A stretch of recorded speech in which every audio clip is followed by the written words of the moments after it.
What's up, everyone? Real Lauren Wixom here. Of course, we have Real Monty Allen here, and I'm so excited to introduce everyone to Mr. Blue Sky here with Akita Inu. How are you doing today? Welcome. Doing really good. How are you guys doing?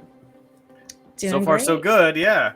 So we're excited to hear what you've got. I think we've got some great questions lined up, and this should be an exciting, 15, 20 minutes. I hope you've got some knowledge bombs to drop on us, huh? Yeah, I'm hoping so. Hopefully you guys go throw me some softballs, you know what I mean? Heck yeah. Well, I guess, so my first question to you is, let's kind of inform everyone a little bit about you. Like, tell us a little bit about your background and how you ended up with Akita Inu. Okay, so I was actually sick the week that Akita came out, and I just started making memes. So I kind of became a little bit of the center of the community with how many memes I was making and everything. And then everybody started kind of just naturally to ask me questions, to be like, hey, he's around the most. And all of a sudden, when Akita was available, because he's working full time, it's not really something that any of us expected to just come. So all of a sudden, I kind of became the right-hand man for the questions and to be the face of everything. Whereas Akita started to be a little bit more of like doing the background stuff for everything. And after about a week or two of that, it was just a conversation of, hey, I just want to, he officially brought me on the team, I guess you could say. I used to do sales. So, a lot of it being the face, I did Twitch for a long time. So all the streaming stuff, it's all pretty easy for me. Good old Twitch. Yeah. All right. Easy transition for you. Awesome. All right. Exactly. Heck yeah. Okay. Well, What? Go ahead. I was just gonna say, what drew you to the coin in the first place? You were at home, you were sick, you're kind of poking around the internet. I mean, something grabbed you. What was it? So I was messing around with a lot of ASAs the first week, I guess. And that week that I was sick, I was kind of doing the airdrop diving. I was going in, I was getting any airdrop I could. I was signing up for all of them because I was just sitting at home. Yeah. I got the second airdrop from Akita. And when that happened, I messaged Akita directly and I started asking him, what is this? What are you trying to do with this? What's the general message that you're trying to accomplish? And he said, short term, I'm just trying to help some dogs. If this thing exploded though, and he kind of started talking to me about what would be his 1 year, 5 year plan. And it really struck a chord with me. And we had through that first week, had a lot of conversations where I just knew this was somebody I wanted to work with, that the organization itself was, I guess, non-corrupt, that there was this chance that I could be a part of something where I could actually make a difference. And that really, it pulled me in. And ever since then, I felt that we've been able to do everything we can to kind of keep that non-corrupt, to keep pushing towards charity and anything we can do, instead of just being about making money, and being more about trying to make a difference to the world. And that's what we're trying to do right now. I think that's good. That's awesome. Let me ask one more quick question, and then I'll give you the floor, Lauren, because I know you got something signed up. A bunch of the detractors, right? Just to play devil's advocate, what do you say to the folks who are just like, oh, we don't need another, meme coin. That's all this is, and they just see it that way, and they've a bunch of people have kind of put you into that box. And like you said, there was a bunch of ASAs that came out at the time. There's a bunch of people just doing random airdrops. You kind of get lumped in with a bunch of bad actors, let's say.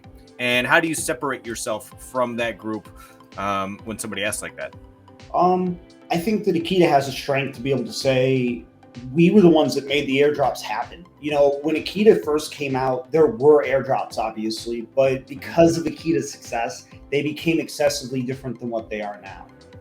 When we came out with the idea of not being a meme coin, but being a community coin, being about the fact that the devs, we do make smart contracts right now, but the main purpose of our coin from the beginning has been a charity and been a way for us to essentially try to be a community coin, to build a little bit more. Eventually, we do want to move past just helping dogs. We want to help, local communities and stuff like that, like especially local disasters and things when those happen. We want to be there to help out. And I think that over time, people are really going to see some of the things that we do to be a community coin and not just a meme coin. I guess the main things are being the smart contracts that we're going to be releasing. And we've got something down the road that we joke and call top secret that 3 months from now, we'll be able to share a little bit more about. I think that will really solidify us as not being a meme coin. Interesting. Okay, Awesome. There's the teaser. Heck yeah. That was the announcement of the announcement. You do understand this marketing thing. Okay. Love it. Okay, well, I think, I'm really big on charities, giving back to your community, and I think I speak for Monty as well. We've gotten to work with a few as well ourselves. So why don't you tell us a little bit of about some of the charities that, Akita works with, like what you guys are working with? Yeah, so right now we're actually doing a charity that's called the 12 Dogs of Christmas. And essentially what we're doing is we're taking a cute little picture of a dog and we're posting it on all of our social medias. And every day we're going to sponsor a different dog. So right now I think our guaranteed donation makes sure that each dog that's listed gets a fresh bowl and food for the bowl for I think like a week or something like that. And we're just hoping that each day we're able to raise a little bit so that maybe each dog gets a toy, a little blanket, stuff like that. In the past, we've done a little bit less direct sponsorships where we've donated directly to the non-kill shelter, and we like those. But we felt it would be a little bit more involved for the community if there was actually, this is the dog here, this little cute guy, So yeah, that's a little taste. I love that. Stuff. I love that. I'm all about that, especially like animals. I think that's great. I'm pro like adopt, don't shop. Yeah. Yeah. Adopt, don't shop. We keep saying like eventually we're gonna help humans out, and people are like, but do you have to? Right. I mean, there's enough animals out there that need attention. Like maybe that just is your niche, and you kind of stay in that lane. I would think it's okay to not expand past that, in my opinion. Yeah. Well, we kind of just keep talking to the community, and eventually we want to make it so that the community has more involvement with choosing which charity we're using. We're not exactly sure how we want to do it. A basic governance system or something is most likely. But who knows? Maybe when the community's picking most of the charities, it's just animals. I don't know. Yeah, I think like, in my opinion, like we domesticated them. It's kind of up to us to help them out. You know what I mean? So fair statement. Yeah. So, I mean, the 12 days of, 12 dog days. What was it again? 12 dogs of Christmas? 12 dogs of Christmas. 12 days of Christmas, yeah. Okay, all right. So, I mean, how do people donate? How are the funds being raised? Is this, what's the actual activity that's going on there? How do we participate? So we got everything's posted on our social medias. If you go to our subreddit right now, there's going to be a post there that just tells you, exactly how the funds are being collected. I think right now it's direct ALGO donation. So what we're doing is you send the ALGO to this wallet every day at X o'clock. I don't know the exact time. Akita just closes the wallet out, exchanges it for fiat, and then we're sending that over to the organization. Okay, got it. The NFTs, you got an NFT series coming out too, right? Yes, sir. Yep. We've got our secret little collection that we've been teasing for a little while, the Kennel Club NFTs. I'm pretty excited about these. Inkwell, our artist, has just killed it. I mean, every time he shows me a little, snippet, a little accessory that he's working on, they are just killer. There we go. I mean, the skins are great. Some of them, they're going to have, I guess, custom backgrounds that he's making that I guess get randomized. It's just cool. I'm sure a lot of people know a lot more about the NFTs than I do, but the randomizer and the limited collection that we're going to do just makes it really cool to me. Okay. So I don't see how many. What's the collection size going to be here? I didn't see that. He changed it a few times on me for the exact number, but okay. I think 1,000 was what he ended up settling on. Okay, because it's just right for rarities and stuff. It's super simple for somebody to kind of go in, look at the numbers, and decide how rare something is. Copy that. All right, and the funds that are raised from the NFT series. Where are those going? Are they going to a specified source, or what's the behind the scenes action there? So we've got a lot of costs on our side that we're going to be using the front end for. We're going to be doing some of it to charity and some of it for legal costs and stuff, so that we can push towards being on exchanges and any other costs that kind of come with just being a coin and trying to move forward with that. We're actually adding a royalty system to the background. I don't know the exact numbers that Inkwell is going to decide, but we're doing about 10% to us for royalties. We're going to do about 40% to charities. So every month we're going to take those royalties and do, a no-kill shelter or something like that. We're always trying to do charity stuff. And then we're going to take the 50% of the royalties and redistribute that to holders of the NFT. I don't know if those are the exact numbers. Might be cringing right now, but it's roughly about what we're going to be trying to do. All right, good. You covered your bases there. You said, all right, don't hold my feet to the fire on this. All right, got it. What about you mentioned listings there? I think Tiny Man right now is the only location currently. Am I right? Mm-hmm. Yeah. We're doing everything we can to get on listings. It's really expensive. Is the main reason that I think a lot of these guys don't, is because before anything, you have all the different legal things you got to get right, the LLCs and stuff. But a legal opinion is one of the main things that a lot of these people want for these exchanges. We got quoted $20,000 for one legal opinion out of Hong Kong. We're getting other quotes, but that was somebody who did volunteer legal work for us. So more than likely, that's what it costs. So yeah, that's pretty much one of the main things we're trying to raise funds for right now, is getting onto exchange. It's not easy. Yeah, no, it is not an easy process. We've jumped through some of those hoops and seen that behind the scenes. All right, but DEXs don't take anything really to be exchanged other than person-to-person, peer-to-peer usage. Are you guys excited by some of the DEXs and some of the exchanges that are coming onto the Algorand ecosystem in general? Man, I'm excited about the entire Algorand ecosystem. Like, I'm not trying to blow that question out, but every time I look at everything that's going on with Algorand, there's too much to even keep up with. People send me links every day where it's like, have you seen what these guys are doing? And it's like, honestly, like you can't keep up with all of it. Tiny Man has just created an extraordinary product, right? And I think anybody that's going to follow after Tiny Man, they've got a tall order. I don't know, anybody that's going to try to be used instead of Tiny Man on the exchanges, as far as only for Algorand, that's going to be tough. I don't know of any right now that are coming out relatively soon that I'm really looking forward to. So if you have any, I need to start calling on and being like, hey, please let me know.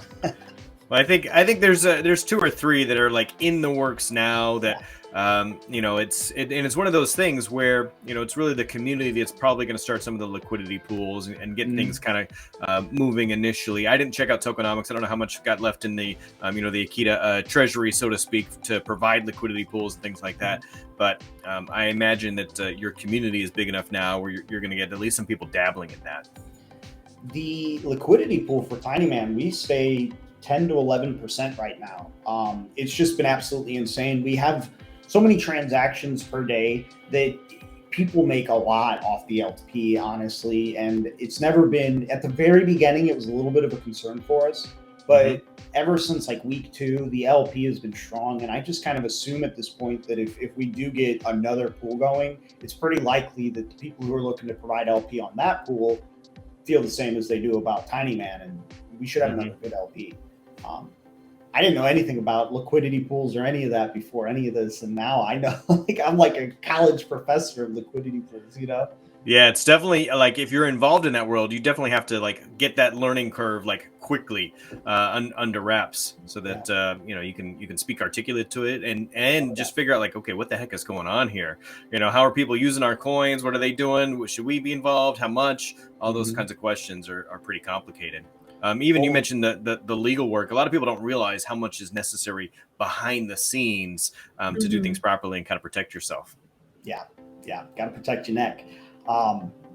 It's actually insane because we get onto the phone with the lawyer and we'll be like, oh, we got 2 questions. He's given us a free session, 30 minutes. We'll be fine. And all of a sudden he'll be like, and that wraps up question 1. We're 33 minutes into the session, so I guess I gotta wrap this up. Yeah, that's legalese. I think they're professional time killers there. Yeah. No doubt about it. All right. So, what else is on the horizon for you? Do you have like a charity of the month that you guys are thinking of doing after the Christmas event here? Are you going to like review this and decide, okay, should we go back to the other way we were doing it, or should we stick to this sort of animal by animal kind of a progress. We just wanted cute puppy dogs. You know what I mean? Like, actually, one of the things for the charity was like, how can we just get some pictures in front of people and show them the cute pups? So it worked out really well with 12 dogs at Christmas. Every month we do our NFT contest. That's going to be around forever. We aren't probably going to have quite the prize pool that we did last time. That was chaos. Absolute chaos. It was good. It was good. We had a lot of fun. But every month, towards the end of the month, we're going to keep doing an NFT contest. And those contests are always going to be kind of towards the artist. But when we do those, we also want to start having charity involvement with them. So we're going to either this next contest or the one after that be a little bit more involved charity-wise when we're running those. The big things with the charity stuff is that it's a good way for us to like partner with people, I guess. And I don't really want to announce anything yet because a lot of what we want to do for charity involves partnering with other ASAs. And I don't want to give away the secret sauce because that's the hardest thing when you're partnering with another ASA.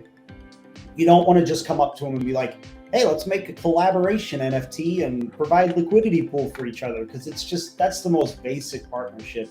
So we really try to make the partnerships have a little bit of a unique flavor or taste, like something that we're doing for each other, other than just like, hey, they're cool.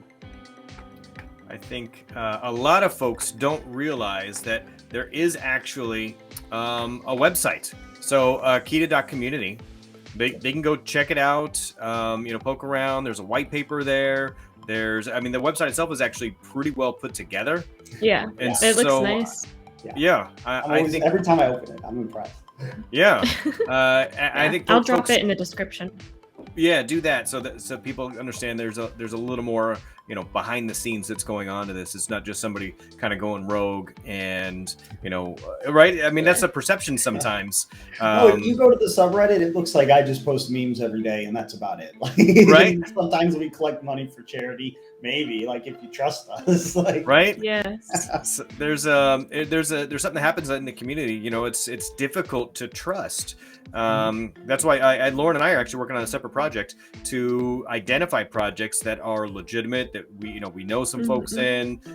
There's verifiable. They've done what they said they're going to do, that sort of thing. And I think that's very valuable because there are unfortunately some bad actors that ruin it for everyone. Yeah. And then you get somebody who was trying to make a difference, and it's harder. Yeah, that's kind of what I was just going to say, is that the first 2 weeks were kind of the golden days of our existence so far, because when people came in, there wasn't so much concern of like, is this a rug pull? Win rug pull is always the joke, right? Right. Yeah. I think that any tool that we can get that kind of builds a knowledge base is going to help. And right now, that's probably one of the big pieces of information that people are missing, is kind of like a safety net, because even getting verified by the ALGO Foundation, I mean, we got a big boost from it, and we went back down to about where our price resistance was. It doesn't mean anything. And over time, people realize that the ALGO Foundation, it doesn't mean you can trust these people. It just means that they have a website and can access an email. That's about it. That's about it. Yeah, as long as you prove that you own the domain and you're a real person, not a bot. That's about it. So there is sort of a need for that extra layer there. All right. So Tiny Man is here. I heard you say something about other exchanges. So I'm going to infer that that's being worked on, even though maybe you weren't supposed to let that slip yet, but that's all right. You didn't let too much slip. There's also, I heard in there, some partnerships with other ASAs. So I can infer that there's some of those coming along as well as future NFT projects. And those are kind of standardized, I guess, for you guys. That's sort of something they expect now, I think, from your community. Anything else that you want to make sure you get out to the community, clarification-wise, or big announcements? Because now's your opportunity, right? We'll put you on the big stage here. Yeah. There you go. There you go. There you go.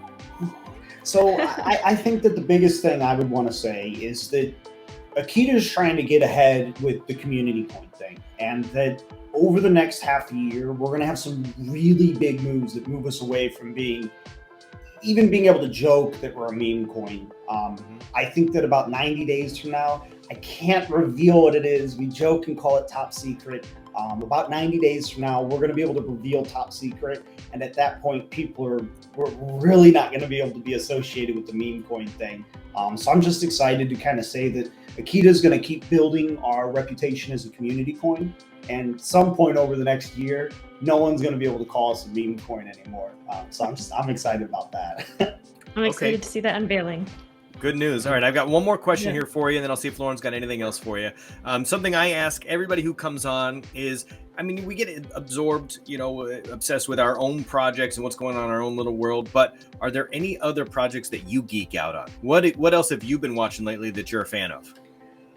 I'm big into video games. There's actually a new map coming out on Tarkov right now that I'm pretty excited about. And I have to try not to go too hard into Tarkov again. I used to be an FPS coach. I used to play way too much first-person shooter, and Tarkov, Counter-Strike, like all these guys, I can spend thousands of hours on these games. And now, especially that I'm doing all the Akita stuff, I don't want to. I'm afraid to download Tarkov because people are going to be like, "Man."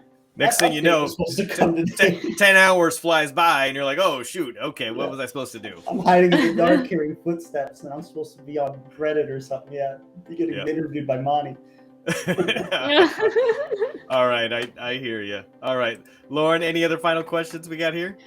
I was wondering, so, you guys do pictures of dogs.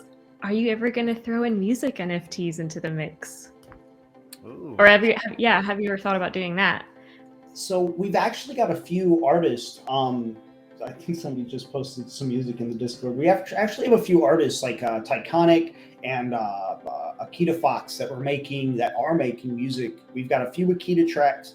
I like the idea of like an NFT that is music, but I'm not the strongest NFT game, and that sounds like a new thing to me. It actually sounds pretty exciting. I guess you would own part of the song, right? That's a cool idea to me. Lauren does music NFTs. There's several different ways to do it. You could like give out royalties, or it could just be like a copy of the song, like selling a old school, like a copy of the CD. Something along those lines. Crazy. Yeah, I love NFTs. Yeah, music NFTs. It's a whole another world, and it's confusing because of the whole music law thing, and so. I would love to get some Akita music NFTs going, and any way we could help make that project a little bit more well known. I mean, a big part of what Akita does is we just grab what other people are doing and say, how many people can we make aware of this cool thing? So anytime you want to throw that at me, just send it to me, and I'll pump it through the Discord. Heck yeah, I'll make a track and send it. So it sounds to me like we need to book an appointment now for like mid-February, about 90 days from now. Right? Or I guess mid-March. Mid-March, I guess that would be. Yeah, March for sure. Yeah, we need to book another appointment. Maybe we could unveil it on your show. I'd like that, actually. That'd be kind of cool. That would be cool. All right, make us look professional, you know what I mean? You heard it here first. Yeah. All right. I think it's been a pleasure to have you on. It's cool to kind of get everybody's perspective on the NFT marketplace, the coin marketplace, what charities, what happens behind the scenes, and really like everybody just sees a chart on Tiny Man, and we say, okay, here's the ups and downs, what's going on, and we might see a few tweets, and your community is engaged with you, but we want to kind of expand that reach and give people some perspective. So I appreciate you hopping on and giving that perspective. The chance to get in front of people and do more than just post a meme, that's a good chance for me, All right, the man behind the memes. There you go, ladies and gentlemen. Love it. Thanks for watching, everyone. We'll see you next time.